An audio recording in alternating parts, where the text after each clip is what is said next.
Hola, mi nombre es Federico y en este video vamos a ver las distintas fuentes con las que se puede generar un campo magnético.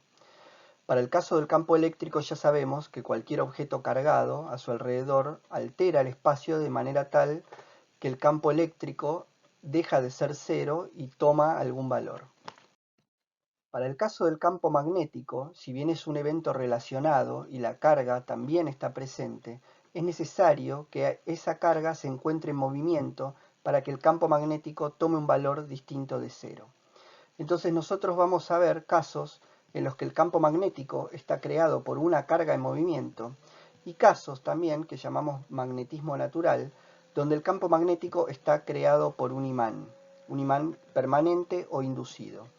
Esto está íntimamente relacionado y es algo que vamos a discutir a lo largo de la presentación. Bien, en el caso de una carga que se encuentra en movimiento, vamos a observar que el campo magnético es un campo vectorial, por supuesto, cuya dirección es perpendicular al plano que contiene a la velocidad con la cual se desplaza la carga y a la distancia entre la carga y el punto considerado. Fíjense en este esquema que si la velocidad y la distancia se encuentran contenidos en este plano beige, el vector campo magnético representado con una B larga es un vector perpendicular a dicho plano. En cambio, por ejemplo, en este punto, donde la velocidad, el vector velocidad y el vector distancia están contenidos en este plano amarillo, el vector campo magnético va a ser perpendicular a este nuevo plano. Y este análisis podemos repetirlo todo en derredor de la dirección de desplazamiento de la carga. Con lo cual en general vamos a decir que el campo magnético circula alrededor de la carga que se desplaza. Eso está representado en esta ecuación, donde el campo magnético es igual a una operación que incluye la permitividad, digamos, cuán fácil es que se establezca un campo en ese material que rodea la carga. Este es el caso de la permitividad en el vacío. Tiene consideraciones geométricas, involucra a la velocidad e involucra a la distancia esta entre la carga y el punto. Y por supuesto a la magnitud de la carga. Este seno del ángulo es el ángulo establecido entre el vector velocidad y el vector distancia. Por supuesto, como en el caso del campo eléctrico, la magnitud del campo magnético también decae con el cuadrado de la distancia. Esto que es cierto para una carga en movimiento, también se verifica para el caso en que las cargas se desplacen a través de un conductor. Es por eso que si nosotros establecemos un circuito y lo cerramos de manera tal que circule intensidad de corriente a través de él, vamos a ver que una brújula en sus proximidades se va a desviar. Esto es porque las cargas que se mueven a través del conductor establecen un campo magnético que desvía la aguja de la carga. Eso es lo que está representado acá. Fíjense, cuando el circuito se cierra y empieza a circular corriente, acá la corriente circula de arriba hacia abajo en este conductor y mientras está circulando se establece el campo magnético que está representado con estos anillos verdes perpendiculares al conductor. Esto que está acá es una vista desde abajo de este plano, por eso está este punto, la intensidad de corriente viene hacia nosotros y fíjense que cuando se establece la circulación de corriente, aparece el campo magnético en derredor del conductor, desviando las agujas de estas brújulas, de manera que indican la circulación de ese campo magnético. Esto está representado, o esto está establecido en lo que se conoce como la ley de Biot-Savart, que dice cómo es el campo magnético para cualquier elemento conductor que tenga un tramo L y una intensidad de corriente I.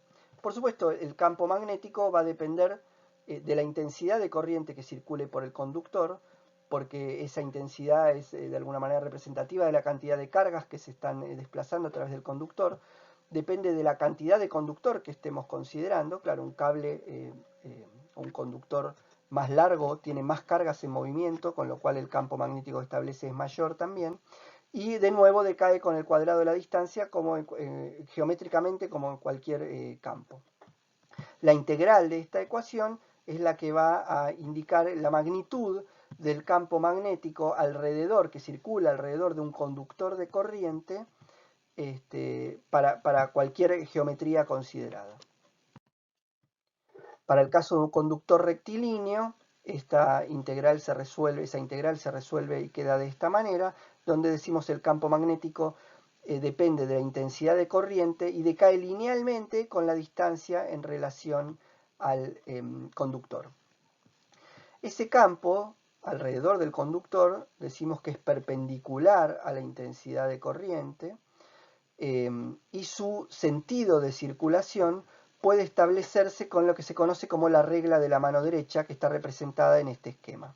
Si uno envuelve al conductor con la mano derecha, de manera tal que el pulgar apunte en el sentido en el que circula la corriente, en este caso de abajo hacia arriba, cómo quedan orientados los otros 4 dedos representa la orientación que tomará el campo magnético que circula alrededor de ese conductor rectilíneo. Eso está representado aquí con una manito dibujada, como en una historieta, pero puede representarse de distintas maneras, en perspectiva, acá, ¿no? Este es un esquema similar a este. Acá donde tenemos el conductor horizontal, y la intensidad, perdón, circula hacia la izquierda, y entonces el campo magnético circula hacia arriba por delante y hacia abajo por detrás del conductor, y esto también puede ser representado de esta manera, donde se representa el campo magnético con cruces por encima o con puntos por debajo, porque por encima del conductor el campo magnético entra a la pantalla, y por debajo del conductor el campo magnético sale de la pantalla. Esta representación con cruces y puntos está explicada en otro video, y también van a encontrar en este mismo bloque otros 2 videos que explican con más detalle cómo es esto de la regla de la mano derecha. Si el conductor, en vez de tener una geometría rectilínea, digamos, se encuentra estableciendo lo que se conoce como una espira, es decir, una geometría de tipo circular, el fenómeno es similar.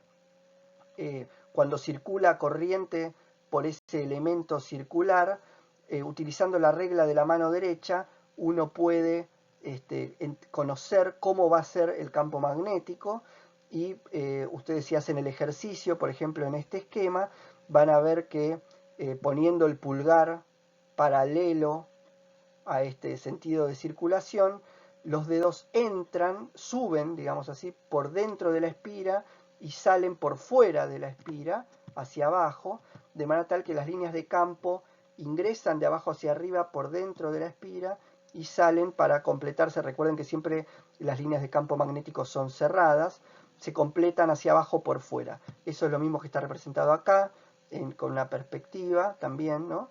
El campo entra hacia arriba por dentro de la espira y sale circulando hacia abajo por fuera, siendo mucho más intenso dentro de la espira que fuera de la espira, porque toda la contribución de la espira se suma, por decir así, en el área que ésta delimita. Todo esto puede ser representado con un único vector que va hacia arriba, en este caso, ¿no? Siempre la circulación de la corriente es como indica acá la flecha. Esto se conoce como momento dipolar de una espira, que en este caso sería un vector orientado hacia arriba. Estrictamente la magnitud del campo de nuevo puede ser hallado con esta ecuación. Ahora, si en vez de tener una única espira tenemos un dispositivo conocido como solenoide, que tiene muchas espiras una a continuación de la otra, ¿no? Formando una especie de espiral apretada de alambre, el campo generado por cada una de estas espiras se va a concentrar dentro del solenoide, se va a sumar de manera tal que va a ser multiplicado, prácticamente va a ser multiplicado por el número de espiras que componen al solenoide en su totalidad. Eso está representado acá con distintos esquemas. Este creo que es el más claro de todo. Acá se ve, fíjense, que hay cruces en la parte de arriba y puntos. Esto quiere decir que la intensidad de corriente circula entrando por arriba y saliendo por abajo, completa el circuito por fuera de la pantalla y vuelve a entrar por arriba y sale por abajo, y así va circulando por cada uno de los segmentos del solenoide. Utilizando de nuevo la regla de la mano derecha, el campo de todo este solenoide se puede representar con estas líneas. Lo mismo está acá, con el solenoide ahora orientado de manera vertical, y fíjense que el campo generado es muy similar al campo magnético generado por una barra imantada, con lo cual esto puede ser considerado a los efectos una barra imantada, y de hecho los que uno conoce como electroimanes son construidos de esta manera. Bien, todo esto en relación a cómo es el campo magnético generado por una carga en movimiento. Ahora, nosotros también estamos familiarizados con los campos magnéticos generados por un imán como esos que uno pega en la heladera, ¿verdad? Donde vamos a ver que también guarda relación estricta con esto, porque también hay cargas en movimiento en ese imán. Ustedes ya están familiarizados con la naturaleza eléctrica de la materia, y en el caso de los imanes permanentes, como los que uno pega en la heladera, son fabricados con materiales que se conocen como ferromagnéticos, porque son materiales que tienen ya dipolos magnéticos permanentes orientados, microscópicos, pero como están todos orientados de manera paralela, el campo magnético generado por la pieza magnética entera es la suma de los dipolos de cada uno de esos dipolos microscópicos que componen al material completo. Esos dipolos magnéticos no son otra cosa en principio que el dipolo magnético generado por un electrón en movimiento, es decir, es una carga en movimiento. Cada electrón en movimiento genera un dipolo magnético, como vimos en el caso de la espira, a través de la cual circulaba corriente. Bueno, uno puede pensar el electrón moviéndose, y entonces cada uno de estos electrones tiene un momento dipolar magnético del mismo modo que tenía la espira. Entonces, cada uno de estos momentos dipolares de los electrones es muy pequeño, por supuesto, pero si están todos orientados de manera paralela, todos ellos se suman, y la suma de todos ellos ya genera un efecto, un fenómeno macroscópico, donde el imán tiene características apreciables ya en el mundo macroscópico. Entonces, por supuesto, todos los materiales tienen electrones con momento dipolar, ahora dipolar magnético, digo. Ahora, según cómo se comporten esos momentos dipolares de cada uno de esos dominios magnéticos microscópicos, es que vamos a separar a los materiales naturales en ferromagnéticos, paramagnéticos o diamagnéticos.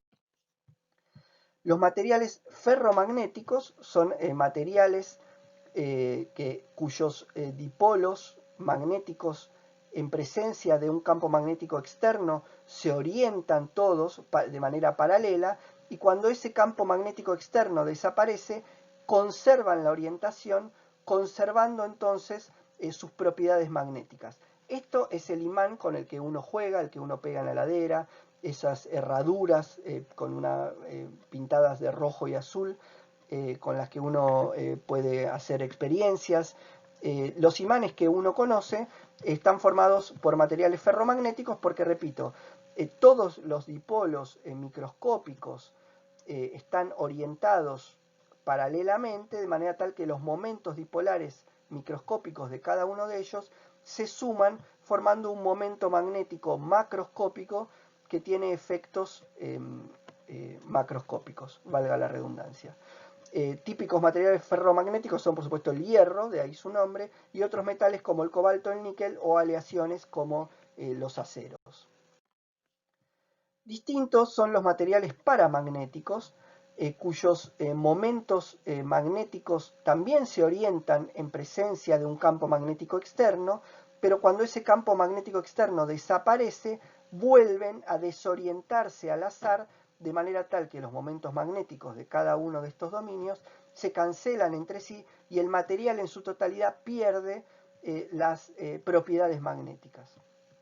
Es el típico caso cuando uno hace esas cadenas de clips pegados, ¿no? Donde uno pega un clip o un alfiler a un imán y después puede pegar un segundo clip al primero, es decir, ese primer clip se comporta como un imán porque está en presencia de un campo magnético externo, que es el del imán permanente. Estaríamos en esta situación, entonces ese clip se comporta como un imán. Sin embargo, al desprenderse o alejarse de ese imán permanente, ese clip deja de comportarse como un imán porque sus dipolos vuelven a desorientarse y a quedar al azar, perdiendo entonces sus características magnéticas. Típicos metales son el aluminio, por ejemplo, o el sodio, son paramagnéticos. También otros elementos como el aire o el nitrógeno tienen esta propiedad. Y por último, existen los materiales diamagnéticos, que son materiales que no tienen momentos dipolares magnéticos preestablecidos, sino que son inducibles en presencia de un campo magnético externo, pero como sucedía con los materiales dieléctricos, que están discutidos en otro video, los momentos dipolares de esos materiales se orientan de manera antiparalela al campo que los induce, y entonces se oponen y disminuyen el valor del campo magnético externo total. Materiales diamagnéticos son el agua, el carbono, el hidrógeno, por ejemplo. Muy bien, entonces habiendo discutido las fuentes de campo magnético, repasando, estamos hablando de que pueden ser generados por una carga en movimiento, y eso implica entonces que siempre que haya una corriente eléctrica en un conductor va a haber un campo magnético a su alrededor, que si ese conductor está conformando una espira, el campo magnético se va a concentrar en su centro, y que si sumamos espiras para generar un solenoide vamos a tener un campo magnético muy intenso, generando entonces, pudiendo producir un electroimán. Y habiendo discutido también las fuentes del magnetismo natural, entendiéndolas como la propiedad magnética que tiene la materia por tener partículas con carga eléctrica en movimiento, que no son otra cosa que los electrones, vamos a terminar este video por ahora. Nos seguimos viendo.